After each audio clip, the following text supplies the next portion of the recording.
বন্ধুরা দেখেন, এই যে আমি এদিকে কপি, বেগুন, আলু, তারপরে আপনার মূলো, এগুলা সব দিয়ে এই যে সুন্দর এই মাছটা রান্না করব। এই মাছটা হয়েছে আমার রূপচাঁদা মাছ, আমার ভাবি দিছে তাই আমাকে খাওয়ার জন্য। তাই মাছটা অনেক বড় ছিল, তো তাই আমি মাছটা এই যে পাশে দিয়ে কেটে নিছি, না হলে মাছটা সাইজ করে সুন্দর করে কাটতে পারবো না, তাই সুন্দর করে কেটে নিছি। এই যে আমার ভাত, এই চাউল দিয়ে এখানে বসাইছি। আর এই যে এই ভাতটার শাক, এটা আমরা সবাই খুব চিনি, কিন্তু আমার এই শাকটা খাইতে খুব পছন্দ। তো আপনাদের ভাই এই শাকটা বাজার থেকে নিয়ে আসতে আসছে। আমি সবগুলো রান্নার রেসিপি আপনাদেরকে দেখাবো কীভাবে রান্না করি। হ্যাঁ দেখেন, আমার শাকটা হয়ে গেছে। এখন আমি শাকটা ভাজার জন্য তেল দিব। আমি আগে সিদ্ধ করে দিচ্ছি, তারপরে অনেকগুলো তেল আর একটু অনেকগুলো পেঁয়াজ দিয়ে দিচ্ছি, কারণ একটু পেঁয়াজটা বেশি হলে ভালো লাগে। আমরা আবার ধানের সরিষার তেল খাই, আমরা সোয়াবিন তেল খাই না। তাই যে সরিষার তেলের আসলে তো ভাজালো, তো ওটা অনেক ভালো। এই দেখেন, আমার শাকটা হয়ে গেছে। শাক সবসময় সবুজ সবুজ ভাজবেন, দেখতেও যেমন সুন্দর লাগে, খেতেও তেমন ভালো লাগে।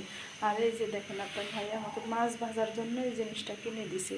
এই জিনিসটাতে মাছ ভাজতে অনেক বেশি ভালো হয়, অনেকগুলো মাছ একসাথে দেওয়া যায়, আবার তেলও খুব কম টানে, খুব সুন্দর করে। এই যে আমার কড়াইটা গরম হয়ে গেছে, এখন আমি এই যে সরিষার তেল দিয়ে দিব। সরিষার তেল দিয়ে মাছ ভাজতে খুব ভালো লাগে। দেখছেন আমি কতটা অল্পটা তেল দিছি।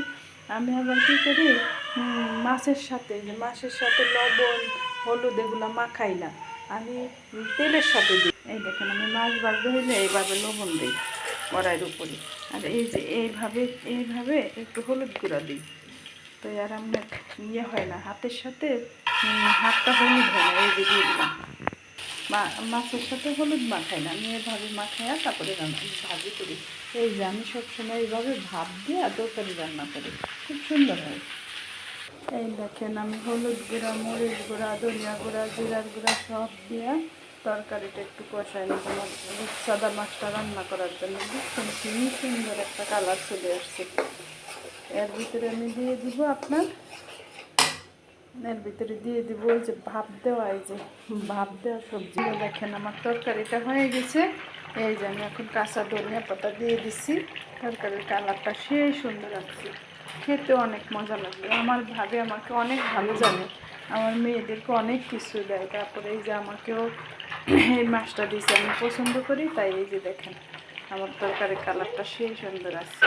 আপনারা এভাবে রান্না করবেন, খেয়ে দেখবেন। সাগরের মাছ তো খেতে অনেক মজা লাগে।